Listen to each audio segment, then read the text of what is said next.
তোমরা যে সকল ছাত্রছাত্রীরা উচ্চ মাধ্যমিক পাশ করেছো ফিজিক্স কেমিস্ট্রি বায়োলজি অথবা ম্যাথামেটিক্স নিয়ে এবং তোমরা তোমাদের উচ্চ মাধ্যমিকের নাম্বারের বেসিসে সরাসরি কোনো রকম প্রবেশিকা পরীক্ষা বা এন্ট্রান্স এক্সাম ছাড়াই ভর্তি হতে চাইছো ডিপ্লোমা ফার্মাসি কোর্সে 2026-27 সেশনে, তোমাদের জন্য আজকের এই ভিডিওটি খুবই গুরুত্বপূর্ণ। কারণ West Bengal state council for technical এডুকেশনের আন্ডারে যে ডিপ্লোমা ফার্মাসি কোর্স করানো হয় বিভিন্ন পলিটেকনিক কলেজে, তার আবেদনের প্রক্রিয়া কিন্তু শুরু হয়ে গেছে। তো আজকের এই ভিডিওর মাধ্যমে আমরা সেটাই ডিটেলসে দেখে নেব। তো তোমরা যদি চ্যানেলে নতুন হয়ে থাকো চ্যানেলটিকে সাবস্ক্রাইব করে ভিডিওটা একটি লাইক করে রেখো। 2026-27 সেশনের জন্য যে ইনফরমেশন বুলেটিনটি পাবলিশড হয়েছে সেটাই আজকের এই ভিডিওর মাধ্যমে আমরা কমপ্লিটলি ভাবে অ্যানালাইসিস করব এবং কিভাবে অনলাইনে অ্যাপ্লাই করতে হবে সমস্তটাই দেখে নেওয়ার চেষ্টা করব। তো চলো ভিডিওটি শুরু করা যাক। তো West Bengal state council of technical and vocational education and skill ডেভেলপমেন্টের আন্ডারে কিন্তু বিভিন্ন যে ডিপ্লোমা কোর্সগুলো রয়েছে তার মধ্যে একটি হলো ডিপ্লোমা ইন ফার্মাসি কোর্স, যেটি 2 বছরের কোর্স রয়েছে। তো এই ভিডিওর মাধ্যমে আমরা শুধুমাত্র ডিপ্লোমা ফার্মাসি কোর্সটি সম্পর্কেই দেখে নেব, যে ইনফরমেশন বুলেটিনে কি বলেছে সমস্তটাই কিন্তু তাহলে আমাদের ক্লিয়ার হয়ে যাবে। ঠিক আছে, এবার ওয়েবসাইটে অনলাইন অ্যাপ্লিকেশনের জন্য যে লিঙ্ক সেটা কিন্তু এখানে দেওয়া রয়েছে। তো তোমরা কিন্তু অনেকেই ওয়েবসাইটটি খুঁজে পাচ্ছ না, কারণ 2-3টে ওয়েবসাইট রয়েছে। তো এই ভিডিওর মাধ্যমেই আমরা এই ইনফরমেশন বুলেটিনটার পরে কিভাবে ওয়েবসাইটটি তোমরা খুঁজে পাবে এবং কিভাবে অনলাইনে অ্যাপ্লাই করতে হবে সমস্তটাই কিন্তু তোমাদেরকে দেখিয়ে দেব।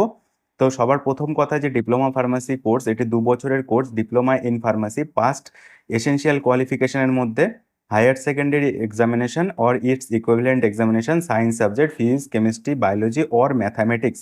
বায়োলজি অথবা ম্যাথামেটিক্সের মধ্যে যে কোনো একটা তোমার থাকলেই হবে, কিন্তু ফিজিক্স কেমিস্ট্রি মাস্ট থাকতেই হবে। ঠিক আছে, তোমার বায়োলজি থাকলেও হবে, তোমার ম্যাথামেটিক্স থাকলেও হবে, বা তোমার যদি দুটোই থাকে তোমার যেটাতে নাম্বার বেশি রয়েছে সেটা থেকেই কিন্তু তোমার মেরিট লিস্ট হবে, সেটাই তুমি দেবে। ঠিক আছে, age criteria candidate should attend the age of 18 years as on 31 December 2026।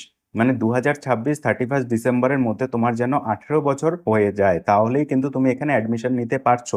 ঠিক আছে, এবং 2 বছরের কোর্সের ডিউরেশন রয়েছে। কোনো ভোকেশনাল স্ট্রিম থেকে কিন্তু তুমি এখানে অ্যাডমিশন নিতে পারবে না। কোনো ক্যান্ডিডেট যদি candidate passed higher secondary examination or its equivalent examination in vocational stream course are not eligible for admission in diploma in pharmacy course as per the prescribe admission eligibility criteria of pharmacy council of ইন্ডিয়ার যে norms রয়েছে সেই অনুযায়ী তুমি কিন্তু vocational board থেকে এখানে admission নিতে পারছো না। ঠিক আছে, মোড অফ দ্য অ্যাপ্লিকেশন অনলাইনের মাধ্যমেই শুধুমাত্র এখানে অ্যাপ্লাই করা যাবে, কোনো অফলাইনে অ্যাপ্লাই করা যাবে না।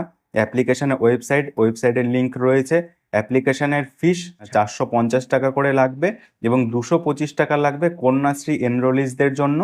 পেমেন্ট কিন্তু তোমাদেরকে net banking, debit card, credit card এবং ইউপিআই এর মাধ্যমে তোমরা অনলাইনে ফিস পেমেন্ট করতে পারবে। ঠিক আছে, 450 টাকা। এবং publication of the merit list, এবার তোমাদের ফর্ম ফিল আপ করে দেওয়ার পরে সমস্ত ডিটেলস দিয়ে তোমাদের কিন্তু মেরিট লিস্ট পাবলিশড হবে।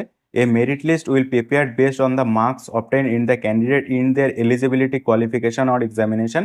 তোমাদের এলিজিবিলিটি কোয়ালিফিকেশন ফিজিক্স কেমিস্ট্রি বায়োলজির যে নাম্বার রয়েছে তার উপরে বেসিস করে, বা ম্যাথামেটিক্সের যে যেটা দেবে তার উপরে বেসিস করে কিন্তু তোমাদের এখানে মেরিট লিস্ট প্রিপেয়ার হবে।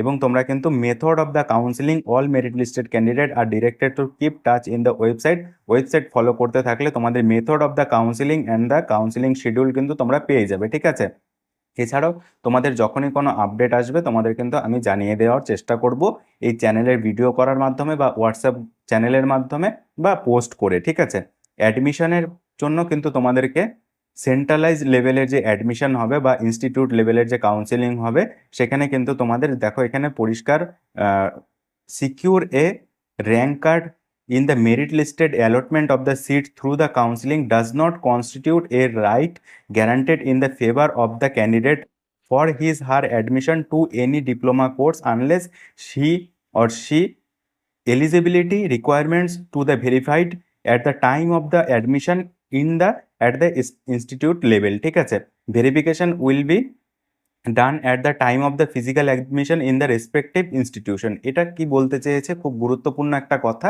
যে তুমি যে কোনো একটা নাম্বার বসিয়ে দিয়ে তোমার র্যাঙ্ক 1-এ নিয়ে চলে এলে, কিন্তু তুমি র্যাঙ্ক 1 মানে যে তুমি 1-এ অ্যাডমিশন নিয়ে নিতে পারবে সেটা কিন্তু না। যদি তোমার যে ডকুমেন্টস রয়েছে সেগুলো যদি ভ্যালিড না হয়, ঠিক আছে, তো সেই জন্য বলেছে যে তুমি যে র্যাঙ্কটা পাচ্ছ এবং তুমি যে কাউন্সিলিংয়ে পার্টিসিপেট করছো সেটা ইনস্টিটিউট লেভেলে ভেরিফিকেশন না হওয়া পর্যন্ত কিন্তু তুমি গ্যারান্টিড যে ভর্তি হচ্ছ, তুমি গ্যারান্টিড সিট পেয়ে গেছো সেটা কিন্তু না। ঠিক আছে, ইনস্টিটিউট লেভেলে যখন ভেরিফিকেশন কমপ্লিট হয়ে যাবে তার মানে যে হ্যাঁ তোমার কনফার্ম। আর তুমি যদি সবকিছু ঠিকঠাক দিয়ে থাকো তাহলে তো তোমার কোনো ভয় নেই, তুমি তো সবকিছু ঠিক রয়েছে তোমার। ঠিক আছে, the final institute list for the admission academic year 2026-27 will be available in the counselling portal at the time of the counselling. ঠিক আছে, ফাইনাল যে ইনস্টিটিউশনের লিস্ট রয়েছে সেটা কিন্তু যে গভর্নমেন্ট 6টা গভর্নমেন্ট কলেজ তো রয়েইছে, তার সঙ্গে যে আদার প্রাইভেট কলেজগুলো রয়েছে ফার্মাসি কলেজ, সেগুলো কিন্তু তোমাদেরকে যখন তোমাদের অনলাইনে কাউন্সিলিং হবে তখন কিন্তু তোমরা পরপর কলেজ সিলেক্ট করার, কলেজ চুজ করার অপশন পাবে। ঠিক আছে, এবার আফটার অ্যাডমিশন কিন্তু তোমাদের রেজিস্ট্রেশন করাতে হবে। তো এটা পরে তোমাদের বুঝতে হবে, এখন তোমাদের দরকার নেই। রিজার্ভেশন কি রয়েছে এখানে, তোমাদের 22% এবং 6%-এর রিজার্ভেশন রয়েছে। এসসিদের জন্য 22% এবং এসটির টোটাল সিটের উপরে 6%-এর রিজার্ভেশন রয়েছে এবং ম্যাক্সিমাম 5% টোটাল ইনটেক ক্যাপাসিটির উপরে ফিজিক্যাল চ্যালেঞ্জ ক্যান্ডিডেটদের জন্য রিজার্ভেশন রয়েছে এবং রিজার্ভেশন ওবিসিদের জন্যও রয়েছে, কিন্তু ওবিসি রিজার্ভেশনের কথা উল্লেখ করা নেই। তবে ওবিসি রিজার্ভেশনের জন্য কিন্তু income proof is a valid for a period of 1 year from the date of the issue of the certificate. ঠিক আছে, এবার তোমাদের কিন্তু 1 ইয়ারের একটা ইনকাম প্রুফ চেয়েছে, মানে valid certificate may be uploaded at the time of the application. মানে তুমি যে ওবিসি তার কিন্তু এনসিএল মানে নন ক্রিমিলিয়ার সার্টিফিকেট, অর্থাৎ বলতে চেয়েছে এখানে ইনকাম প্রুফ হিসেবে তোমাদের কিন্তু এখানে লাগবে। ঠিক আছে, এনসিএল এর কথাটা উল্লেখ করেনি, কিন্তু বোঝাতে যেটা চেয়েছে যে এনসিএল সার্টিফিকেট দিলে কিন্তু আর কোনো তোমাদের এখানে প্রশ্ন থাকবে না।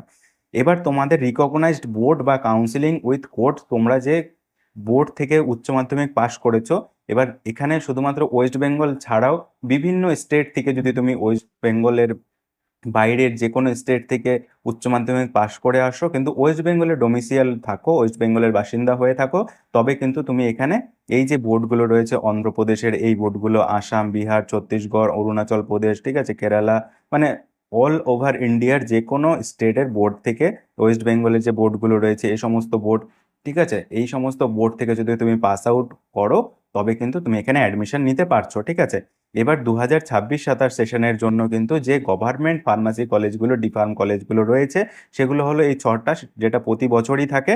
তো সেটা হলো যে তোমাদের বীরভূম শ্রী রামকৃষ্ণ শিল্প বিদ্যাপীঠ গভর্নমেন্ট পলিটেকনিক কলেজ, এটি একটি বীরভূমের সিউড়িতে রয়েছে। কোচবিহার কোচবিহার পলিটেকনিক, এটি কোচবিহারে রয়েছে, মেন টাউনের মধ্যেই। দার্জিলিং শিলিগুড়ি গভর্নমেন্ট পলিটেকনিক, ডাবগ্রামে রয়েছে শিলিগুড়ির, এটাও একটি গভর্নমেন্ট পলিটেকনিক কলেজ। হুগলিতে রয়েছে উমেন্স পলিটেকনিক চন্দননগর, চন্দননগর হুগলিতে, এটি শুধুমাত্র মহিলাদের জন্য উমেন্স পলিটেকনিক গভর্নমেন্ট কলেজ। কলকাতায় রয়েছে জ্ঞানচন্দ্র ঘোষ পলিটেকনিক, এটিও একটি গভর্নমেন্ট পলিটেকনিক যেটা কলকাতাতেই রয়েছে। এবং পূর্ব মেদিনীপুরে রয়েছে কন্টাই পলিটেকনিক, এটিও একটি গভর্নমেন্ট পলিটেকনিক। ঠিক আছে, তো আশা করি তোমরা বুঝতে পেরেছো যে তোমাদের এই গভর্নমেন্ট পলিটেকনিকে কোন কোন কলেজগুলো রয়েছে এবং কোন কোন জেলায় রয়েছে।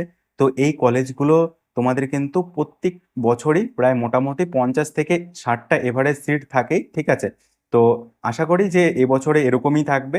আর এই গভর্নমেন্ট কলেজে কিন্তু তোমার পড়ার খরচটা খুবই কম। ঠিক আছে, খুবই কম টাকা খরচ হয়, আর মোটামুটি কিন্তু তোমরা হোস্টেলের ফ্যাসিলিটিও পেয়ে যাবে। ঠিক আছে, গভর্নমেন্ট কলেজে, প্রাইভেট কলেজেও রয়েছে, তবে প্রাইভেট কলেজগুলো যেগুলো রয়েছে এই যে 7 নাম্বার থেকে এই যে সেলফ ফাইন্যান্সড কলেজগুলো বিভিন্ন জেলার উপরে, ঠিক আছে, দেখো 24 পরগনা থেকে শুরু হয়েছে, 24 পরগনায় এই কলেজগুলো রয়েছে, লিস্টগুলো রয়েছে, আলিপুরদুয়ার, বাঁকুড়া, ঠিক আছে, বীরভূম, এই সমস্ত প্রত্যেকটি জেলায় কিন্তু রয়েছে।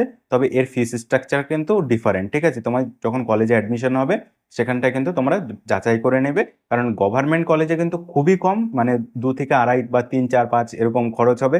আর প্রাইভেট কলেজে কিন্তু তোমাদের 1.5 থেকে 2 লাখ টাকা পর্যন্ত খরচ হতে পারে, তবে 1 থেকে 1.5 লাখ টাকা মিনিমাম লাগে, 1 লাখ টাকার মতন খরচ হয় 2 বছরে।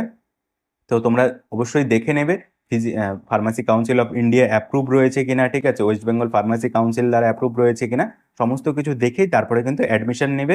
প্রাইভেট কলেজে নেওয়ার আগে কিন্তু সতর্কভাবে সাবধানভাবে কিন্তু প্রাইভেট কলেজে অ্যাডমিশন নেবে, ঠিক আছে? আর গভর্নমেন্ট কলেজে কিন্তু তোমাদের কাট অফটা যেটা রয়েছে সেটা কিন্তু ইয়ার টু ইয়ার ভেরি করে। তো তোমরা অনেকেই জিজ্ঞেস করবে যে কাট অফ কেমন যায়।